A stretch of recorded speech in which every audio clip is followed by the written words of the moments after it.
La semana pasada terminábamos un poco a Tertuliano y les dije que esta semana íbamos a terminar unos tres apartados más de Tertuliano, pero en realidad, un poco organizando la clase de hoy, dije, mira, no vale la pena entrar en estos temas de Tertuliano porque esto de alguna manera no es lo que nosotros confesamos hoy, ¿sí?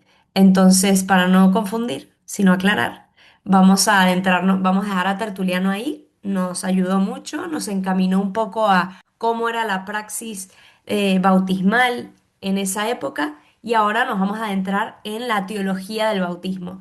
¿Para qué la teología del bautismo? Para comprender más profundamente qué es nuestro bautismo. ¿Qué significa que nosotros nos bauticemos? ¿Qué significa que fuimos bautizados? Em, Porque comprendiendo un poco mejor lo que hemos vivido, lo que nuestra fe nos dice, de alguna manera lo vamos a vivir mejor, ¿no? La idea es hacer un camino de conversión para vivir cada vez más profundamente como cristianos. Creo que les contaba la semana pasada esto de cuando le preguntaban a los cristianos antes su identidad, ¿no? En los primeros siglos, le preguntaban, ¿tú quién eres? Y su respuesta era, yo soy cristiano, ¿no? Porque de alguna manera ellos comprendieron profundamente que una vez que eran cristianos, su identidad había quedado completamente transformada. De hecho, el bautismo genera en nosotros un cambio ontológico, ¿sí? Es decir, en nuestra propia esencia. Nuestra esencia es transformada, eso es lo que significa el carácter. Imprime carácter, por lo tanto yo no me puedo desbautizar, ¿no? O sea, imprime carácter, me transforma mi ser más profundo, ¿no? Pero bueno, vamos a introducirnos un poco en la comprensión de esto, ¿sí? Em, y como les decía, el bautismo, la confirmación y la Eucaristía forman la llamada iniciación cristiana, ¿sí? Son los sacramentos de iniciación. Y algunos puedan preguntar, ¿no? Pero esa categoría iniciación, esa palabra iniciación, ¿de dónde viene? Parece un poco cultural pagana, ¿no? Como te vas a iniciar, ¿no? En una secta prácticamente, ¿no? Y de hecho, esta palabra iniciación procede de los misterios helénicos, es decir, de los cultos paganos de los primeros siglos del cristianismo. O sea, así como existía el cristianismo, existía el judaísmo, también existían los misterios helénicos, que era pues la iniciación, digamos, al mundo helénico pagano. Por lo tanto, esta categoría, esta palabra, iniciación, no es una palabra bíblica. La palabra misterio viene de los misteria. Misteria era misterios en plural en griego. Y el verbo que se utiliza era el verbo mío, ¿no? En griego. M-Y-O. Que en realidad esa Y era como una U, ¿no? Se llama Y esa letra. Se pronuncia muo, ¿no? O mío. Eh, entonces, esa palabra es un verbo y ese verbo significa iniciar, ¿sí? Iniciar. Pero a la vez, la palabra misterio no solo estaba conformada por el verbo mío, sino también por otro verbo que es teleo, ¿sí? Y teleo significa completar, terminar, ¿no? Llevar a término, perfeccionar. Entonces parece como contradictorio. Por un lado, significa iniciar y por otro lado significa completar, llevar a término, acabarlo, ¿no? Pero no lo es, porque mediante la iniciación en los misterios uno alcanza la perfección, la consumación. En el fondo, mío y teleo son sinónimos, porque uno inicia para llegar a la perfección, para llegar a ser completado, ¿sí? Esta palabra de los misterios helénicos lo reciben los padres alejandrinos. ¿Quiénes son los padres alejandrinos? Dentro de la iglesia, en los orígenes, hay varias corrientes de padres de la iglesia. Están los padres alejandrinos y los padres asiáticos. ¿Sí? Los padres alejandrinos, para que les suene, es por ejemplo Orígenes, es por ejemplo San Ambrosio, es por ejemplo los padres capadocios. Y luego tienes la tradición asiática, que ¿quiénes son? Tertuliano, Ireneo, ¿sí? Son dos tradiciones que son, digamos, eclesiásticas, son ortodoxas, las dos, y solo va a haber una, bueno, no solo, porque esta diferencia va a ser importante en cómo entienden ellos la antropología, es decir, cómo entienden al hombre. Y ellos entienden, los alejandrinos, que lo más sagrado del hombre es el alma. Y los asiáticos entienden que lo más sagrado del hombre es el cuerpo, la carne. ¿Por qué? Esto del alma venía mucho del mundo platónico, ¿sí? Y esta separación que hay entre cuerpo y alma, como que el alma es más importante que el cuerpo, y de ahí donde viene mucho de nuestra tradición que se llama la salvación de las almas, pero en realidad nosotros proclamamos en el credo que va a haber la resurrección de la carne. Entonces, esto de que el elemento más importante del hombre es el alma, bueno, podría llevarnos a ciertas confusiones o a ciertos dualismos, a separar el alma del cuerpo, considerando que el alma es más importante que el cuerpo, y por lo tanto llegando eh, a, a usar el cuerpo como si fuese un instrumento, cuando en realidad el cuerpo es el acceso que tú tienes a la persona. Yo accedo a ti gracias a tu cuerpo, a que te veo, a que te abrazo, a que te escucho, pero que esas palabras salen de tu boca, ¿no? Hay un cuerpo, no eres un alma sin cuerpo. Y de hecho esa es la ruptura tan grande de la muerte. En la muerte hay una separación de alma y cuerpo, algo que está ontológicamente llamado a estar junto, por lo tanto entra en crisis la persona, pero eso sabemos nosotros por la fe, que eso está llamado a volverse a unir. Por lo tanto, tenemos la corriente asiática que dicen que en cambio el elemento más importante, digamos, el más sagrado del hombre es el cuerpo. ¿Por qué? Porque es lo más débil. Y dicen, al ser lo más débil, la la grandiosidad de Dios se manifiesta mucho mejor en el elemento más frágil del hombre, que es el cuerpo. Y por eso es el más sagrado. Y por eso Jesucristo se encarna. No decimos que se enalma, se encarna. Y esto es muy importante, ¿no? Porque si no, tenemos una confusión en cómo comprendemos muchas cosas. Pero bueno, eso aparte. Pero entonces son los padres alejandrinos los que cogen esta categoría de misterio, perdón, de iniciación, y la aplican a los tres sacramentos de iniciación cristiana, ¿no? Y le llaman los sacramentos de iniciación.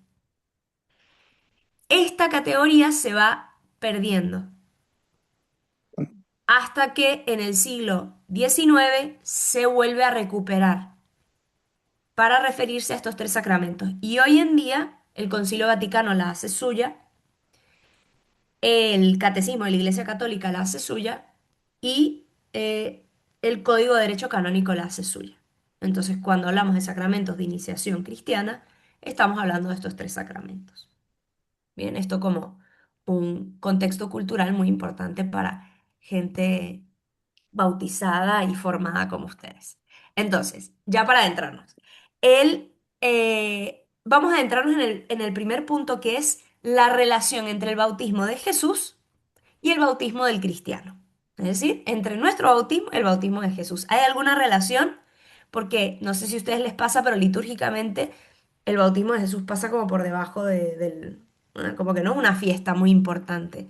No está entre las fiestas más importantes. Y resulta que el bautismo de Jesús es la fiesta con la que acaba el periodo de Navidad. Algunos creen que el periodo de Navidad acaba, no sé, el 1 de enero, no sé qué fecha creemos, porque acaba la octava, pero el periodo de Navidad acaba con la festividad del bautismo de Jesús. Pero aún así, como que esa fiesta ha pasado muy desapercibida. Creemos que es simplemente algo anecdótico de la vida de Jesús, pero que no suma nada a su vida ni implica nada. Pero resulta que lo que vamos a entrarnos ahora es en eh, a entender realmente cuál es la relación entre el bautismo de Jesús y nuestro bautismo, y hay bastante relación. Entonces vamos a ir a dónde está narrado el bautismo de Jesús en el Evangelio. Pues resulta que aparece en los cuatro evangelios. Ojo, esto nos puede parecer obvio y no lo es. Hay muchos relatos, episodios de la vida de Cristo que no aparecen en los cuatro evangelios, empezando por la última cena, que no es menor. La última cena como tal no está narrada, perdón, la última cena sí, pero la institución de la Eucaristía como tal no está narrada, por ejemplo, en el Evangelio de Juan, ¿sí? La transfiguración tampoco está en el Evangelio de Juan. Entonces, este evento está narrado por los cuatro evangelios. Mateo 3 del 13 al 17, Marcos 1 del 9 al 11, Lucas 3 del 21 al 22 y Juan 1 del 29 al 34. Repito, Mateo 3 del 13 al 17, Marcos 1 del 9 al 11, Lucas 3 del 21 al 22 y Juan 1 del 29 al 34. Como no tenemos demasiado tiempo, no voy a poder leer todo, pero los invito a luego ustedes leerlo. Esto es muy sencillo encontrarlo si no anotaron bien los pasajes porque se van y van a aparecer entre los tres primeros capítulos de cada evangelio. ¿Por qué? No es casual que esté al inicio de su vida pública, ¿sí? En todos los evangelios se ve claramente que la vida pública de Jesús comienza con el bautismo. Guarden esto en su mente en este momento. Con el bautismo de Jesús empieza su vida pública, ¿vale? Y su vida pública, ¿por qué se caracteriza? ¿Qué es lo que hay de diferencia entre la vida pública de Jesús y la vida privada? ¿Quién me puede decir? Una diferencia evidente. Jesús no hacía algo antes de bautizado y después de bautizado empieza a hacer algo. Dos cosas concretamente. Curar. Predicado. Muy bien. Predicación y milagros. Él antes no estaba ni predicando ni hacía milagros. Estaba en su casa con la Virgen, probablemente haciendo trabajos de carpintería, ¿sí? Entonces, bueno, guarden esta información que es importante. Bien, los tres evangelios, perdón, los cuatro episodios, si ustedes lo leen, van a encontrar diferencias. Esto es muy interesante. Esto puede parecer como técnico, pero es muy interesante porque cada evangelista cuenta el evento con rasgos distintos e incluso con aparentes contradicciones, ¿no? Vamos a ver. Por ejemplo, solo en Mateo aparece este forcejeo entre Juan y Jesús que le dice, no, yo no te debería bautizar y Jesús le dice, no, que sí, que me tienes que bautizar. Bueno, todo este forcejeo solo aparece en Mateo. Todos narran la teofanía. ¿Qué quiere decir esto? La teofanía es que baja la paloma, se abren los cielos, baja la paloma y habla una voz del cielo. Todos narran estos elementos. Ahora, no todos dicen lo mismo. Vamos a ver qué dice la voz. Y aquí nos vamos a centrar en lo que dice la voz, es decir, la voz del Padre. En 3, Mateo 13, 17. dice, este es mi Hijo, Muy amado. el amado, en quien me complazco, en quien me he complacido, perdón. Aquí le está hablando el Padre, este es mi Hijo. ¿Está señalando al Hijo? ¿A quién le está hablando al Hijo o a la gente? A la gente. A la gente, perfecto. Marcos, tú eres mi Hijo, el amado, en ti me he complacido. ¿A quién le está hablando? Al hijo. Al Hijo. Lucas, aquí viene la complicación. ¿Por qué? Porque tenemos dos versiones de Lucas. ¿Qué quiere decir que tenemos dos versiones?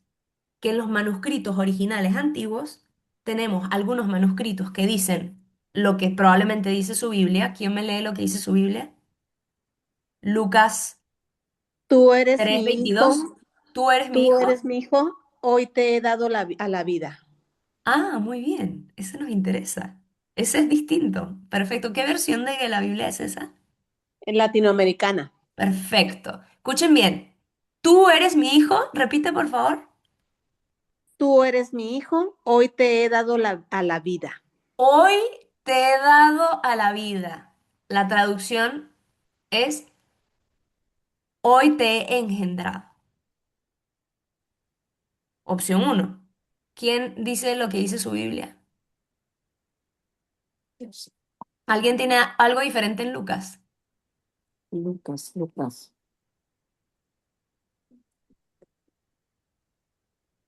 3:21. Lucas 3:21.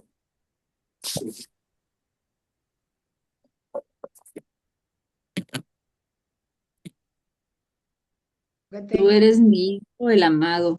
En ti me complazco. Perfecto. Igual que Marcos. Fíjense, ¿quién me puede decir la diferencia entre lo que leyeron de primero y de segundo? ¿Hay alguna diferencia? El tú eres mi hijo es igual, pero uno dice, en ti me complazco y el otro dice, En quien me complazco. no. ¿El otro qué dijo? Leonor, ¿qué Hoy es lo te que he Engendrado. hoy te he dado a la vida. hoy te he dado la vida, perdón, no tiene nada que ver con en ti me he complacido. Está hablando como si Jesús ahí estuviese recién siendo engendrado en ese momento. Y esto nos trae muchos problemas, porque ¿qué significa? Primero, ¿qué versión es la original? ¿Cuál fue la que escribió Lucas? ¿La A o la B?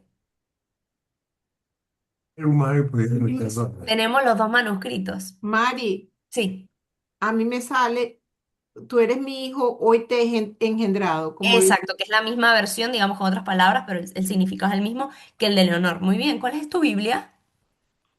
la mía, Sí, no sé, dice. la de Jerusalén. Ah, bien, perfecto, la de Jerusalén, muy bien. Pues resulta que tenemos las dos versiones y tenemos un problema, porque el problema de esta primera opción, que es la de yo te he engendrado hoy o yo hoy te he dado a luz, podría significar una mentalidad adopcionista, es decir, Jesús nació siendo un hombre cualquiera y en ese momento en el bautismo fue cuando Dios lo hizo hijo. Esta es nuestra cristología, nosotros creemos que este es Jesús. No, esto es problemático, esto es una herejía, ¿vale? Entonces nos trae problemas, porque entonces, ¿qué quiere decir esto? El mismo Lucas que escribió Lucas 1, ¿qué nos narra Lucas 1? Que el Espíritu Santo descenderá sobre ti, hablándole a la Virgen, es decir, que Jesús era Dios desde el inicio, ¿sí o no? Sí. Pero el mismo Lucas que está diciendo, el Espíritu Santo va a descender sobre ti, en el primer capítulo, en el capítulo 3 dijo, hoy te he engendrado. Problemón, porque entonces Lucas, perdón, Lucas no es tonto. No, no fue que se distrajo ahí, no.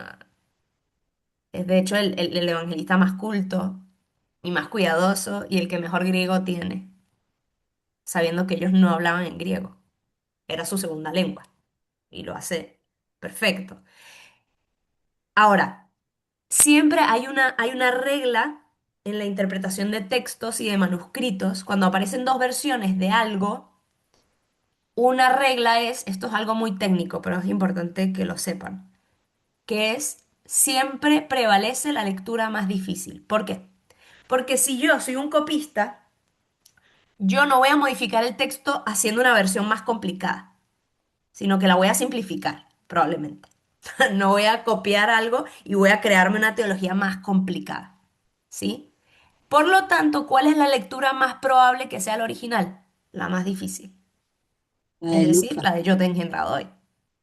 Ahora entonces tenemos que explicar, ¿no? Porque si lo más probable es que la original es esa, y por eso la Biblia de Jerusalén la contempla y la sostiene, y, y según mi profesor también es la original, así que yo voy a seguir su postura. ¿Por qué? Porque es más fácil no tener que explicar nada y decir, no, no, la segunda opción es la opción, entonces ya está, me limpio las manos. Pero más complicado es explicarlo, ¿no? Entonces, vamos a explicar. Em, Esa frase, en ti, tú eres mi hijo, en ti me he complacido, opción uno, que es la opción de Mateo y Marcos, Y la opción de Lucas, que es yo te he engendrado hoy, la opción de Mateo y Marcos se inspira en Isaías 42, que está hablando del siervo. Y dice, tú eres mi hijo, el amado, en ti me he complacido, tal cual, ¿eh? Tal cual. Aparece en Isaías. Recuérdense que todo el Antiguo Testamento es tipología del Nuevo y por lo tanto los evangelistas constantemente están tomando pasajes del Antiguo para ver cómo se cumplen, ¿sí? Entonces, lo toman de Isaías 42. ¿Y de dónde toma esto de yo te he engendrado hoy, Lucas? Lo toma del Salmo 2:7, que dice, tú eres mi hijo, yo te he engendrado hoy. Entonces las dos tienen fundamento escriturístico del Antiguo Testamento. Seguimos en la complejidad. Entonces, ya dijimos, la versión que presenta mayores problemas es la del Salmo 2:7, yo te he engendrado hoy. Entonces vamos a ver cómo se explica esto, porque no podemos decir que Lucas está sosteniendo que Cristo es Dios desde el inicio y luego también plantea una cristología adopcionista, es decir, que Jesús era un hombre cualquiera y en ese momento Dios lo adopta y lo eleva a Mesías, ¿no? Que esto de nuevo era una herejía de la época, sino que tenemos que ver si la cristología descendente, es decir, desde el inicio Dios baja y se hace hombre, es compatible con la cristología ascendente, es decir, que hay un momento de la vida de Cristo que llega como a su plenitud como Dios, ¿sí? Y vamos a ver que es compatible, ¿sí? Entonces, nos va a ayudar mucho algo que ya yo les expliqué hace tiempo, que es algo que dice San Agustín.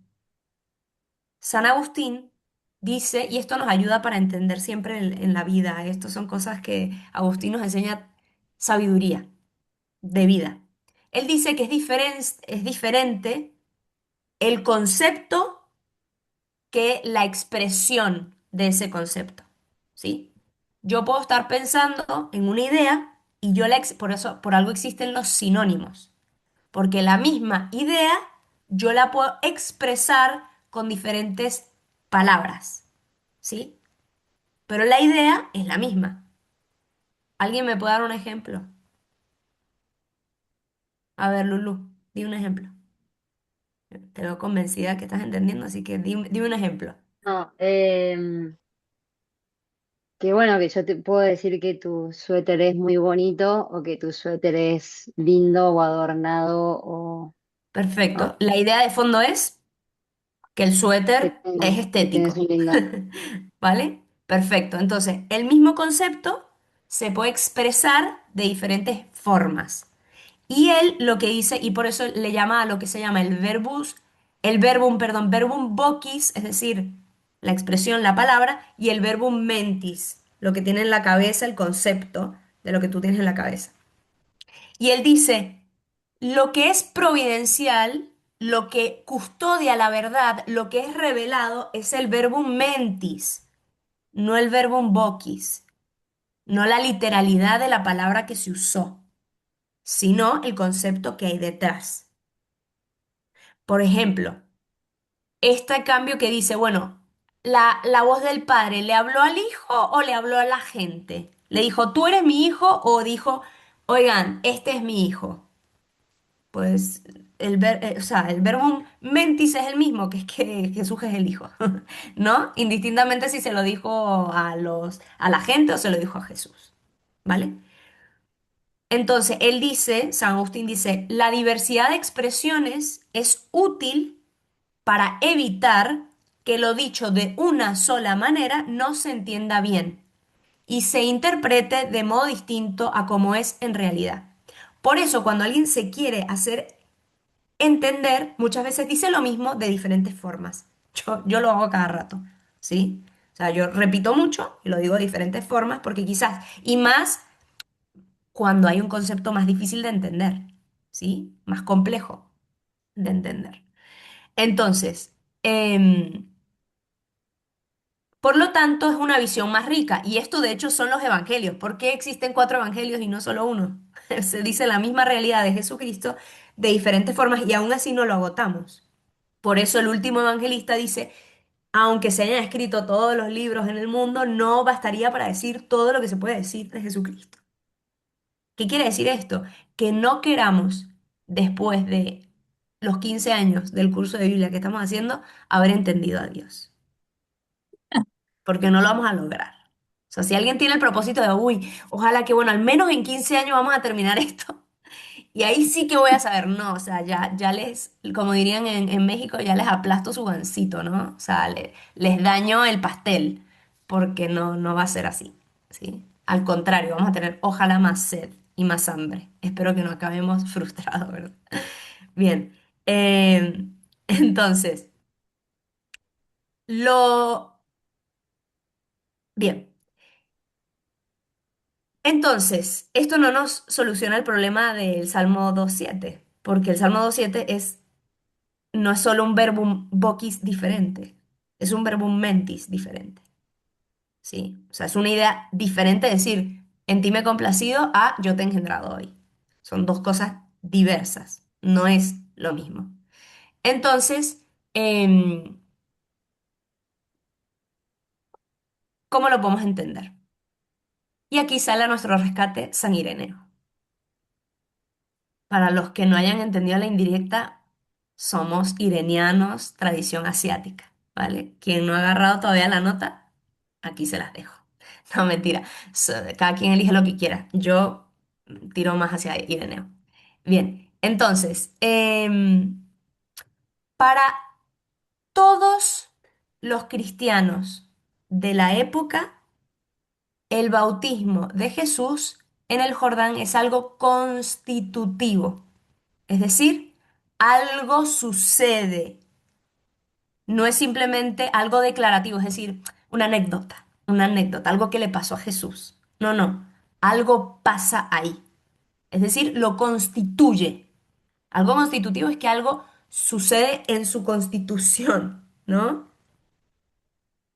¿Qué quiere decir esto? Que aporta algo positiva y ontológicamente. Algo cambia, ¿sí? Ahora, ¿qué cambia? Cuidado, no estamos diciendo una mentalidad adopcionista, ¿sí?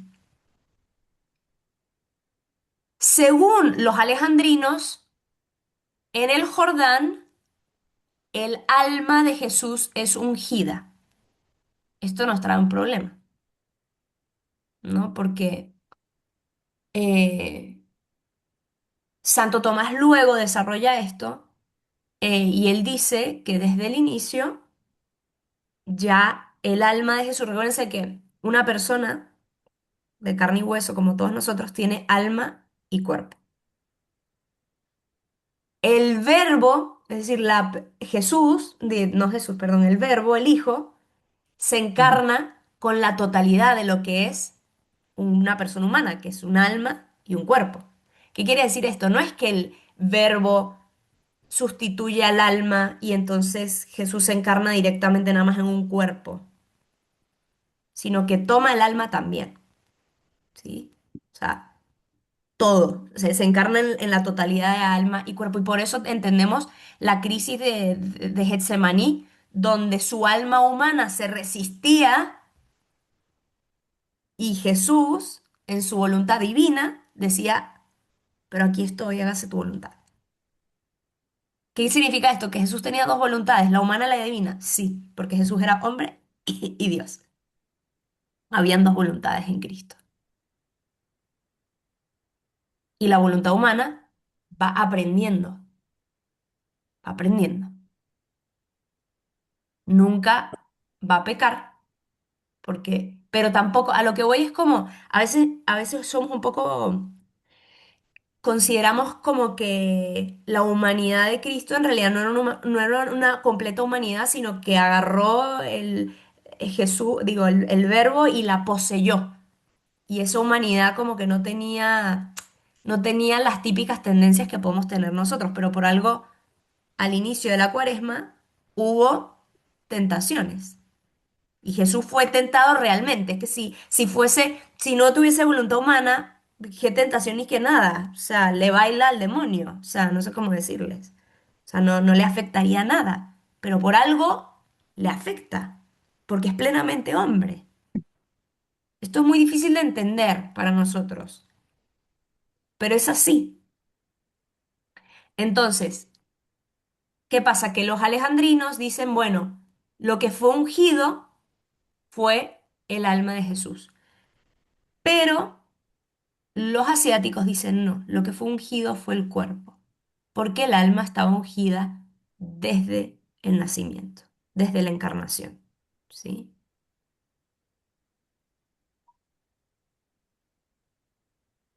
Entonces, ¿qué significa esto?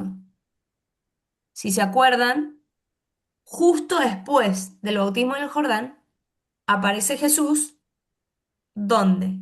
En la sinagoga, leyendo Isaías. Lucas 4:18, que dice, el Espíritu del Señor está sobre mí, por cuanto me ungió.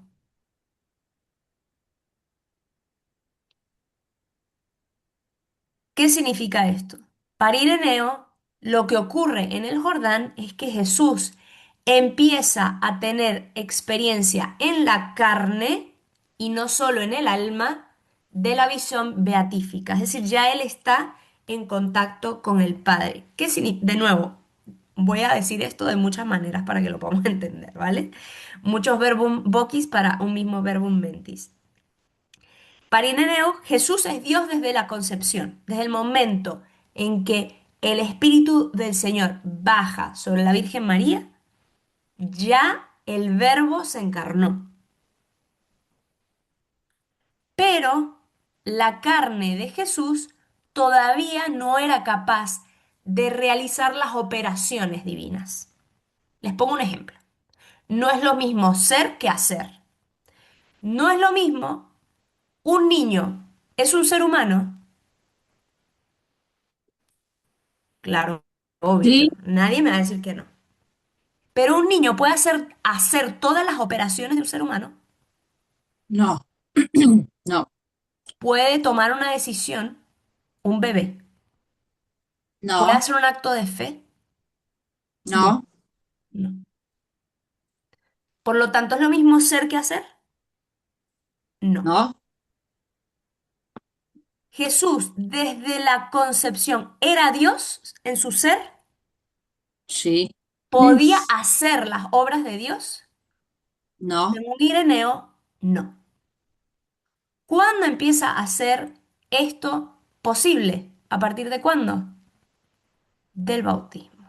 mismo, A partir del bautismo es cuando la carne de Jesús queda habilitada para realizar las operaciones divinas. Y por eso a partir de ahí empieza a hacer milagros. ay, Ojo con esto, porque esto tiene mucho que ver con nuestro bautismo. Atentos. ah, Jesús empieza a hacer milagros después del bautismo en el Jordán. Antes no ha hecho milagros. Lo dice explícitamente Juan en el pasaje de las bodas de Caná. Las bodas de Caná es después del bautismo. Pero, Hay disculpa, algunos textos apócrifos que dicen que Jesús hizo milagros chiquitos, ¿no? Que resucitó un pajarito. Pero estos textos nunca entraron en el canon bíblico. Nunca. No hubo algunos meses de duda de que, bueno, quizás este texto podría ser. No, no, no. Nunca entró en el canon. una pregunta, Entonces, ¿qué María. quiere decir esto? Esto nos dice que el cuerpo necesita estar ungido para hacer milagros. Porque es algo corpóreo, tiene que ser corporalmente ungido. Por eso, Ireneo da una enorme, enorme importancia a los milagros. Los milagros hablan del ser de Dios. Y de hecho Jesús dice, no me crean en mis palabras. Si no me quieren creer las palabras, no me crean las palabras. Pero miren mis hechos, mis actos. ¿Qué quiere decir esto? Que los milagros, ¿para qué son? ¿Para qué son los milagros? para dar Pues fuerza a la para que palabra de Él. creas. Exacto. Los milagros Eso es son lo que para Jesús mostrar que Él es Dios. No, o sea, por lo tanto, uy, yo estaba pidiendo una curación, tal, porque, o sea, no tiene la finalidad de la curación en sí misma. Si esa curación física no te va a dar más fe, o no va a dar más fe a las personas que te rodean, quizás es mejor que sigas con esa enfermedad. Esto puede sonar muy fuerte, porque todo está orientado hacia la vida eterna y una y que profundización, de o hecho, sea, una mayor fe para alcanzar esa vida eterna, ¿no? Bueno, una cosa, entonces, en el bautismo de Jesús se reciben dos bautismos. ¿Cuál? El del agua.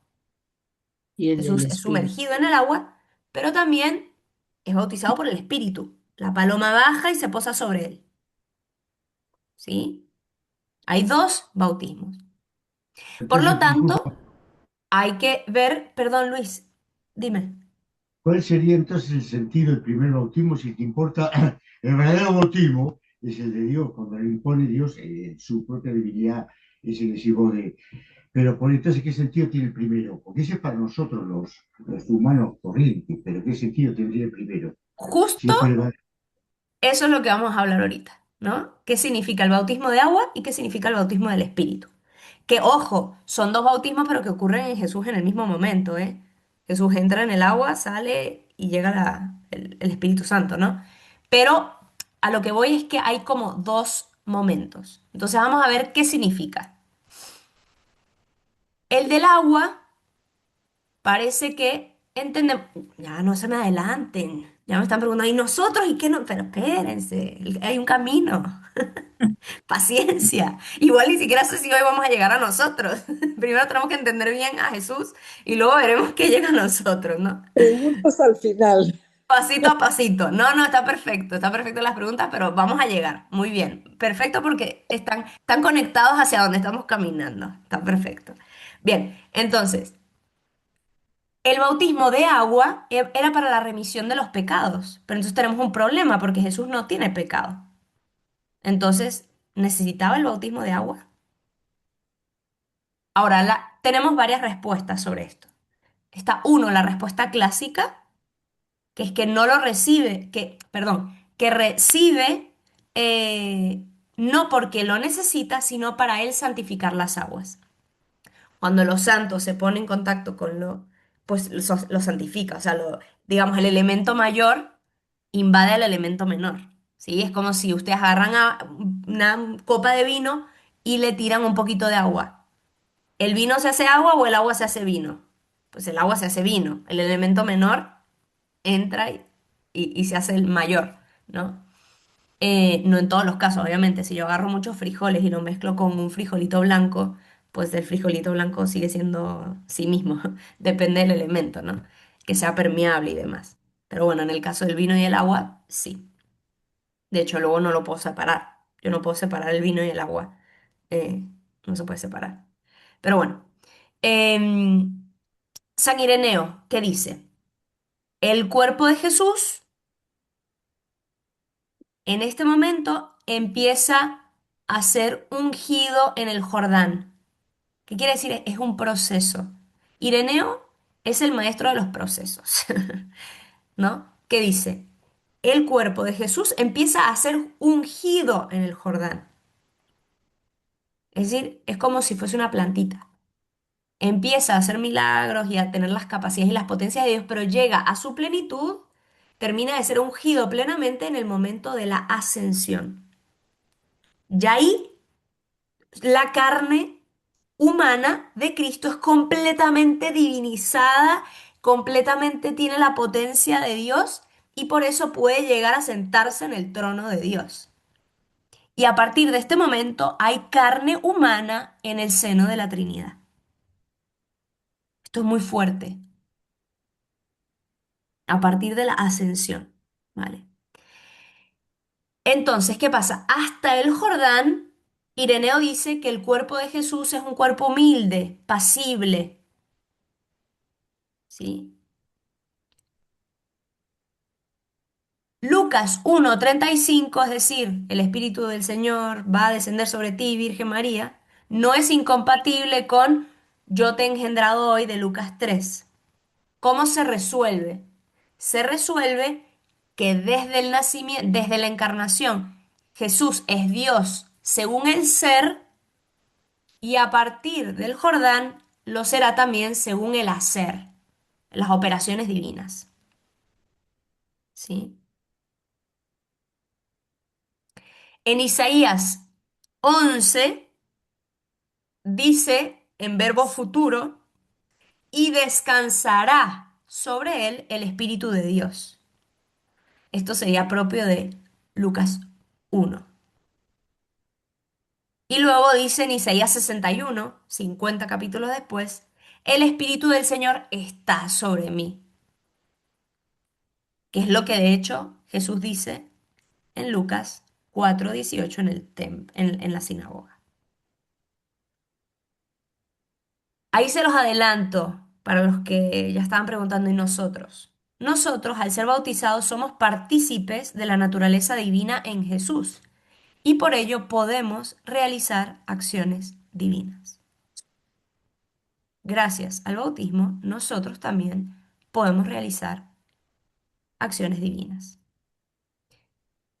Mari, repite las dos citas de Isaías, por favor. Isaías 11, que Gracias. utiliza un verbo en futuro, descansará sobre él el Espíritu de Dios. Y en Isaías 61, el Espíritu del Señor está sobre mí como un hecho, ahora presente, verbo presente. Mari Carmen. Sí, pero ¿cómo dijiste que, o sea, en la encarnación Jesús es Dios según el ser, pero en el bautismo, digo, sí, Ya es puede Dios según realizar, ya puede el realizar las hacer? operaciones divinas. Sí, ya. ¿Sí? Es decir, según el ser y luego según la operación, según el hacer. Entonces, ¿qué es el bautismo cristiano? El bautismo cristiano es la participación en el bautismo de Jesús en el Jordán. Nada más y nada menos. Por lo tanto, el bautismo de Jesús en el Jordán no es indiferente. ¿Qué es el sacramento del bautismo? Nuestra participación en el bautismo de Jesús en el Jordán. ¿Qué le pasó a Jesús en el Jordán? Es lo que a nosotros nos pasa en el bautismo de agua y espíritu. Por lo tanto, vamos a ver qué es lo que sucede en el bautismo de agua de Jesús y qué es lo que sucede en el bautismo de espíritu de Jesús, porque eso mismo que sucede en Jesús, como nosotros somos insertados en Jesús, es lo que va a pasar en nosotros. ¿Vale? Recuérdense, el Cristo total, Él es la cabeza, nosotros el cuerpo. Por lo tanto, nosotros somos partícipes de eso que Él vivió. ¿Vale? Entonces, en virtud del bautismo de agua, que nosotros también tenemos el bautismo de agua y también tenemos la unción del Espíritu, porque se nos unge con aceite y a partir de ahí somos Cristos, ¿no? Ungidos. Eso es lo que significa la palabra, por eso nos llamamos cristianos, porque somos ungidos. La palabra Christos en griego significa ungido. Esa es la traducción. Entonces, en virtud del bautismo del agua, nosotros pasamos a ser de miembros disgregados. Recuérdense, Adán, que al pecar se disgrega y llegan a ser todos separados. Toda esta humanidad que era una sola en Adán pasa a ser hombrecitos todos separados y enfrentados entre sí. Pasamos a ser de eso a incorporarnos en el cuerpo de Cristo. Y en virtud del bautismo en el Espíritu, nos hacemos capaces de realizar operaciones divinas. Es decir, en sentido estricto, el bautismo nos diviniza. Es decir, comienza el proceso de divinización en nosotros que culminará en la resurrección de la carne al final de los tiempos. Cuando nuestra carne ya estará completamente ungida por el Espíritu y nosotros seremos en Cristo. Sí, todavía no he terminado esa. Estoy Vale, no, ya adelantándome a sé. algo que voy a ir explicando, pero sí. Esta participación de Cristo, entonces, hasta nuestra resurrección del cuerpo, ¿es solamente en espíritu o también en No, Ay, cuerpo? ya perdón, en no cuerpo. lo Empieza a ser en entendí. cuerpo, pero no plenamente, Sí, ¿sí? Como en la resurrección. Pero ya empieza a ser. ya, Empieza a Mari, ser ya. Mari. Sí. Wait, cancel. Anyway, but it was No, bueno. Ok, entonces, ok. Jesús es el único que tiene la unión hipostática. ¿Qué significa la unión hipostática? Es la divinidad completamente unida a la humanidad, ¿sí? Completamente unida a la humanidad. Nosotros, esa unión hipostática es incomunicable, solo se da en Jesús. Ni siquiera la Virgen goza de esto, solo en Jesús. Pero o sea, es decir, nosotros no somos Dios. Solo Jesús es Dios. Pero nosotros seremos partícipes de esa naturaleza y podremos hacer las obras de Dios. No seremos Dios, pero participaremos de tal forma en la naturaleza de Dios que podemos hacer las obras. ¿Por qué los santos pueden hacer milagros? ¿Son los santos los que hacen milagros? no, No, ¿Quién hace milagros? Dios. ¿Pero por qué los Dios, hace a través de los santos? por ¿Qué su pasa con los intercesión. santos? Hay que ver una cosa, cuando los No, obispos, Pues los por su apóstoles fe, dicen ¿será? hacer lo, milagros, lo A ver, dejan ya entrar, lo va, uno a dejan. la vez, uno a la vez. Ok, Luis, perdón. cuando Jesús le dice, los manda como iglesia a los apóstoles y le dice ir a hacer milagros, expulsar demonios, etcétera, digamos, los obispos son los que a partir de ese momento, y a saber, no sé qué más, pero yo sé que los exorcistas, cuando hacen exorcismo, no lo hace el cura, sino el obispo. El exorcismo lo saca él, que viene a ser el equivalente a los primeros apóstoles en su momento. O sea que todo ello ya Dios lo da y a quien sea lo hace. Eso lo sabe Dios nomás. ¿Cuántas veces la gente te está preguntando, ¿por qué sigo sufriendo tanto tiempo? Ayer le llamó una mujer a una mujer que, ¿por qué no me muero? No entiendo qué es lo que Dios quiere de mí. Y sí, qué sé yo. Es muy difícil saber todas esas cosas. Entonces, Bueno, se tiene no sí o solo los no. obispos, Luis, no solo los obispos, los cristianos. De hecho, algo muy impresionante es que grandes milagros fueron hechos por catecúmenos en los inicios. Em, Son personas completamente abiertas a la gracia de Dios. Hay muchas también mujeres que hicieron muchos milagros y que no podían recibir el orden sacerdotal ni muchísimo menos llegar a ser obispos y han hecho muchos grandes milagros. Pero de nuevo, no es es porque han dejado que su carne sea ungida plenamente por su fe y por el abandono completo de todo su ser para que el Señor actúe, no a modo de posesión, porque el Señor no quita la voluntad humana, sino a modo de completa acogida de la gracia divina que deja a Dios fluir, ¿no? A través de la persona, siendo realmente una extensión del cuerpo de Cristo ahí donde está. Pero bueno, toda nuestra vida cristiana, ¿en qué consiste? En desplegar esa participación divina. Es lo que yo María, les decía al una cosa, inicio. sí, Dios nos ha dado como un perfume, ¿no? En el bautismo. Nos ha dado un perfume, pero ese perfume puede estar cerrado. Y hasta que nosotros no lo rompamos y dejemos que se despliegue ese poder que Dios nos ha dado a través del bautismo, que es la participación en su vida divina, nada más y nada menos, eso no se va a desplegar. Entonces nosotros sí podemos poner obstáculo a la gracia de Dios que fluya a través de nosotros.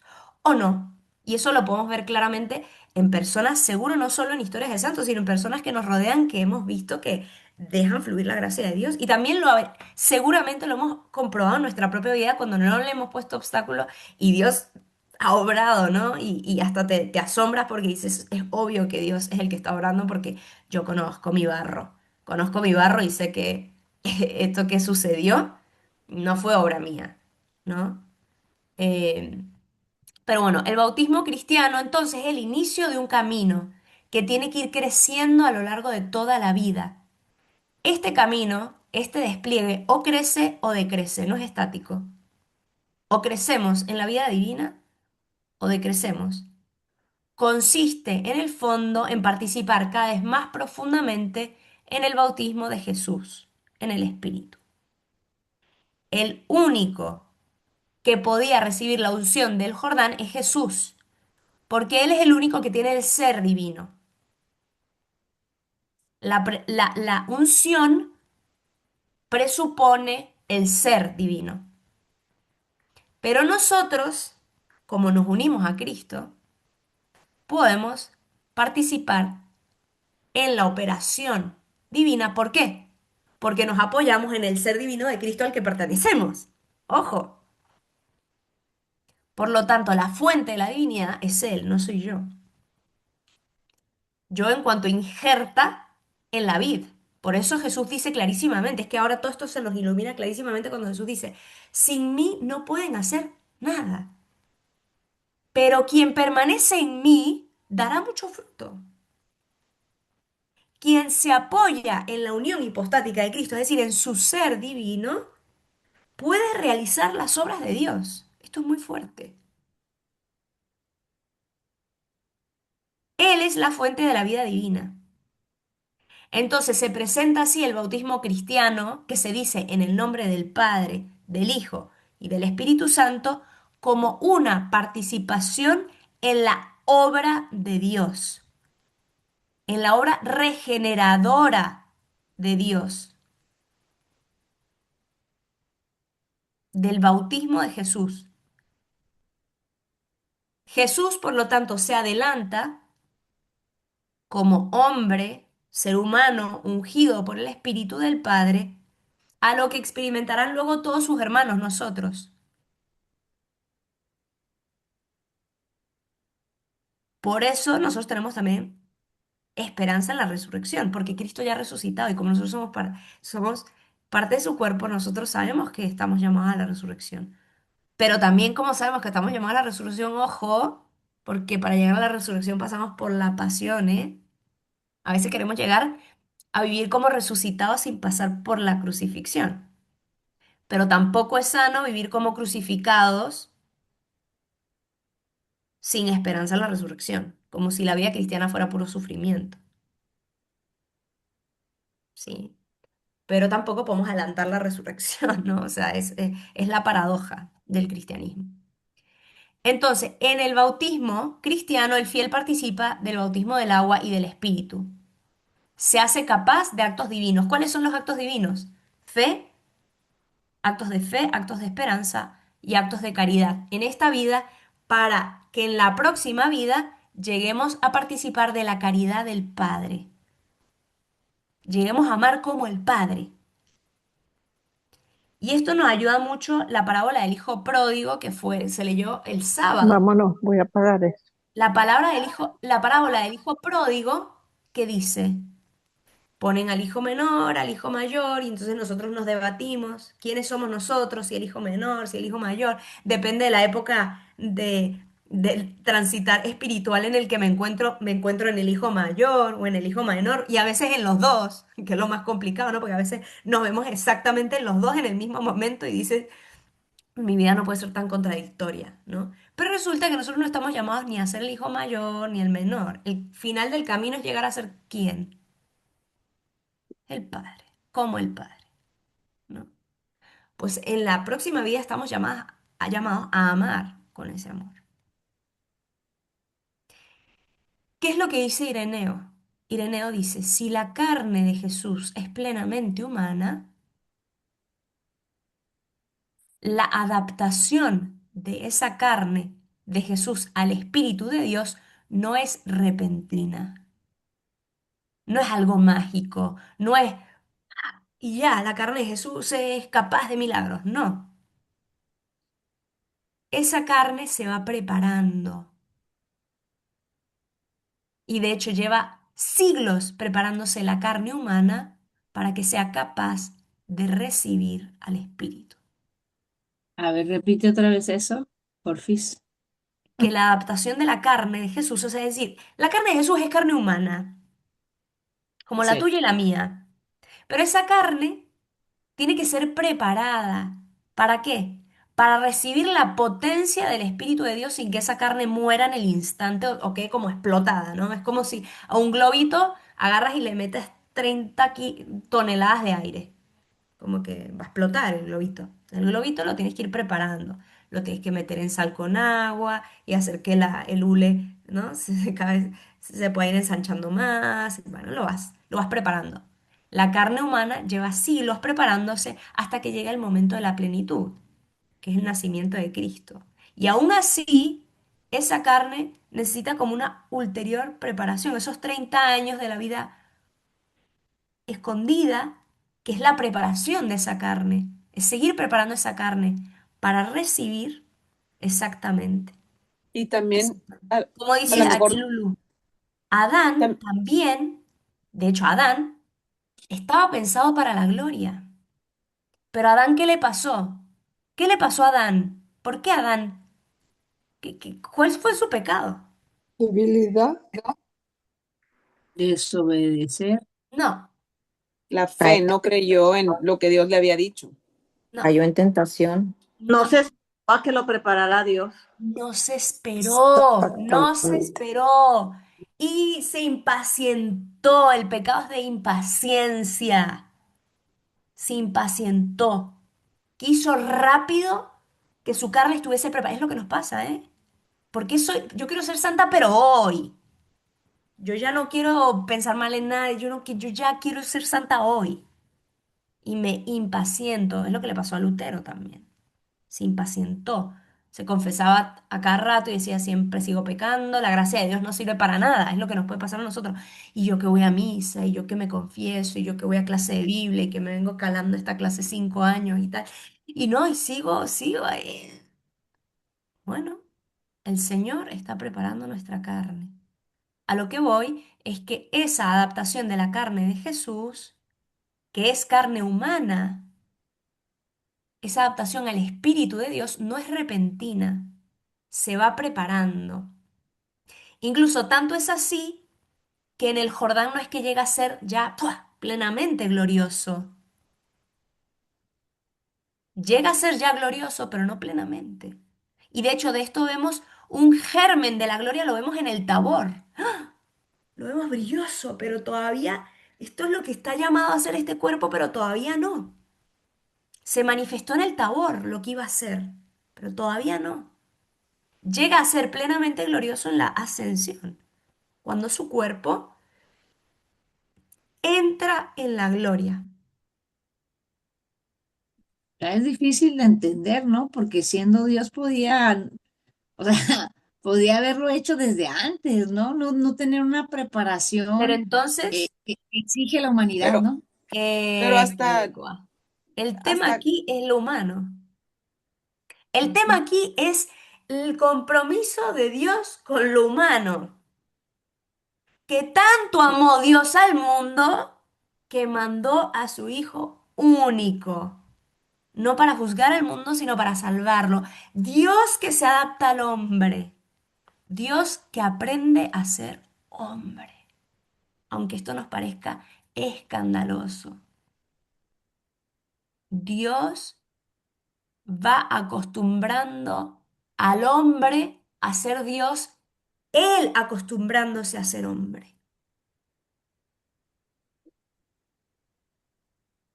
Entonces, Mari, Sí. cabría decir que nosotros debemos acostumbrarnos o prepararnos para ser como Dios Dios. y poder llegar a ser Más que prepararnos, santos. dejarnos preparar.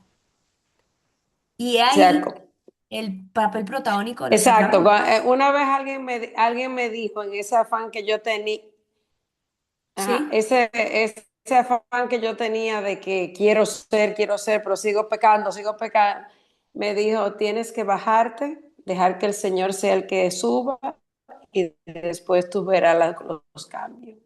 Así es. Y ya que estamos leyendo el bautismo del Jordán, ser un poquito más como Juan el Bautista. Yo tengo que menguar y él tiene que crecer, ¿no? El camino de la santidad es el Bien. camino a la divinidad, así es. Y el camino a la santidad es lo que dice Gálatas 2:20. Ya no soy yo, sino que es Cristo quien vive en mí.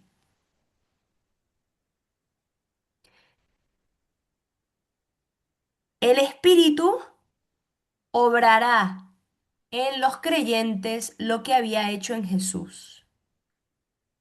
El Espíritu realiza en el fiel las mismas operaciones que realizó en la carne de Cristo. Nuestra historia ya está escrita. El camino es Cristo, es su humanidad, es lo que Él vivió. Es atravesar el camino de Cristo. Él mismo lo dice, yo soy el camino. Así que cuando venga la cruz, no tengamos miedo, que vendrá la resurrección. Y tenemos terror a la cruz. Yo la primera, ¿eh? Yo la segunda. Aquí todos nos alistamos en esa lista, ¿verdad? Ya. Aquí estamos todos. El Espíritu va a realizar la obra de Cristo en nosotros. El Espíritu lo que hace es cristificarnos. La vida del cristiano fiel al Espíritu es una reproducción maravillosa de la vida de Cristo. Esa es la vida del cristiano fiel. Cuando somos fieles al Espíritu, dóciles al Espíritu, disponibles al Espíritu, discernimos la acción del Espíritu, lo que el Espíritu está haciendo es reproducir en nosotros de forma maravillosa, única, original, la vida de Cristo. Pero ¿cómo soltar la humanidad? Al contrario, dejar que la humanidad sea plenamente lo que está llamada a ser, es decir, a ser divinizada. Fíjate, con esto ya acabo, perdón. Em, el gato de hace 1000 años, ¿es el mismo gato que ahora? ¿O el gato No, de antes pensaba y el de ahora hace cosas más interesantes? Básicamente, el gato de hace 1000 años, básicamente es el mismo que de ahora. sí, Básicamente. sí, sí, Quizás sí. los colmillos los tiene más grandes y tal, pero el ser humano de hace 1000 años es el mismo ser humano de ahora. No, El ser no. humano es un ser abierto. Los demás criaturas están cerradas, o sea, ya están hechas, están acabadas, son como son. Nosotros estamos abiertos. Lo propio del gato, lo propio del perro, lo propio del árbol es ser árbol. Lo propio del ser humano es discernir. Porque como estamos abiertos y no estamos acabados, porque nuestro destino es por mucho superior a nosotros mismos, somos una realidad abierta, y esto también lo dicen nuestros sentidos, todo nuestro ser es abierto, hasta nuestra disposición corporal, que no es cuadrípeda, sino bípeda, levantada, abierta. Abierta porque porque lo propio del hombre es discernir, es estar en ese proceso de haciéndonos o dejándonos hacer. Por lo tanto, lo propio del hombre es hacer y lo propio de Dios es hacer y lo propio del hombre es ser hecho. Ser hecho es un verbo que está en pasivo. Ser hecho no es hacernos. Hoy la cultura dominante es hazte a ti mismo. Pero en realidad el cristianismo trata de dejarnos hacer por Dios. Y por eso un camino precioso para esto es el camino de Santa Teresita, el del completo abandono y confianza en el Señor, que es quien nos hace. Y ahí está el mayor desafío, dejar hacer a Dios, dejar hacer a Dios. Eso nosotros somos y tenemos que dejar que Dios haga. Así es. Bueno, con esto, obviamente, como se podrán dar cuenta, no expliqué propiamente qué significa el bautismo de agua y el bautismo del Espíritu. Eso lo vamos a explicar la siguiente vez, pero ya vieron en dónde queremos acabar, ¿sí? Acabamos en que el bautismo es una participación del bautismo de Cristo en el Jordán. Entonces vamos a seguir profundizando en estos dos elementos del bautismo de Jesús en el Jordán, es decir, el bautismo de agua y el bautismo del Espíritu, para nosotros comprender también qué significa para nosotros el bautismo. Porque en la medida en que profundicemos más sobre el bautismo de Cristo en el Jordán, también vamos a comprender mejor qué es lo que sucede en nuestro propio bautismo, ¿vale? Esto probablemente lo veremos la siguiente semana. A ver cuántas semanas nos quedan. por una cuestión de cálculos. Tercera. Nos quedan ¿Del tres de la todavía. Pascua? Sí, pues es que estamos abriendo la tercera. Sí, nos quedan tres, ¿no? Es más, son seis, Si ajá. contamos la de Semana Santa. Si Ajá, contamos el lunes de Semana Santa, nos quedan tres. Vale. son tres Bueno, más. yo creo que vamos a ocupar las tres. Porque nos faltan varias cosas. Nos falta también el tema de la relación del bautismo y la fe, ¿se acuerdan? Que, que si es posible un bautismo de niños, porque el niño no profesa la fe, ¿cómo le hacemos? ¿No? Bueno, faltan un par de elementos y también obviamente lo que todo el tema de la fórmula dialogada, el tema de nuestra pertenencia eclesial. Así que nada, vamos a ver eso la semana que viene y abro a preguntas.